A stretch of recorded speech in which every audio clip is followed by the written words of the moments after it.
Bom, agora com relação ao desenho da maquete, aquilo que eu mostrei na tela, né? Que tinha lá de um lado um desenho físico, do outro lado um desenho que nem um CCO. Aquilo ali, ó, força bruta no desenho. A ferramenta tem dentro dela, dentro do Dimarai, tem editores, que a gente pode desenhar o que a gente quiser. E esses editores, eles permitem que a gente pegue cada figurinha do editor e associa ele a alguma coisa lá de dentro do layout da maquete. Então, como é que fica vermelho quando está ocupada uma linha? Ou como é que a gente aciona um semáforo, faz ele ficar vermelho ou verde? Simplesmente desenhando ele lá no editor e associando ele a um componente de controle dentro da maquete. Isso é possível de fazer, não é muito difícil de ser feito, né? Mas eu aqui, por exemplo, fiz umas 3 ou 4 vezes todos os desenhos que eu tenho aqui. E por quê?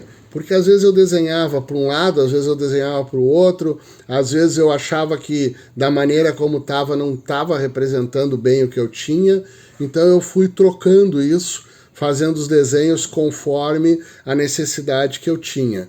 Então existe lá dentro do JMRI ou de Dimarai, existe um editor de layout que vai servir para eu fazer o desenho de todas essas coisas que eu mostrei para vocês.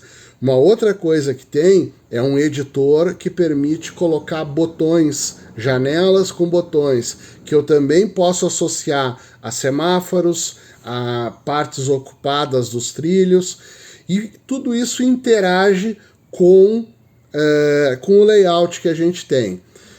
Quando se começou a fazer isso, aqui eu comecei a fazer isso junto com o Clederson lá do Expresso Arduino, eu até escrevi alguns artigos lá pro Expresso Arduino e eu disse para ele assim, olha, a gente teve lá uma fase do analógico com o DC, a gente teve uma fase com o DCC e agora a gente está indo para uma fase 3 ou uma fase depois do DCC, que é a fase que a gente entende como tendo uma interatividade maior entre a central e o layout.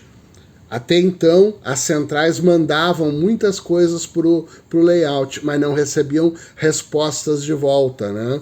Então agora, nessa fase que a gente está, a gente já tem uma interação de ida e de volta com o layout.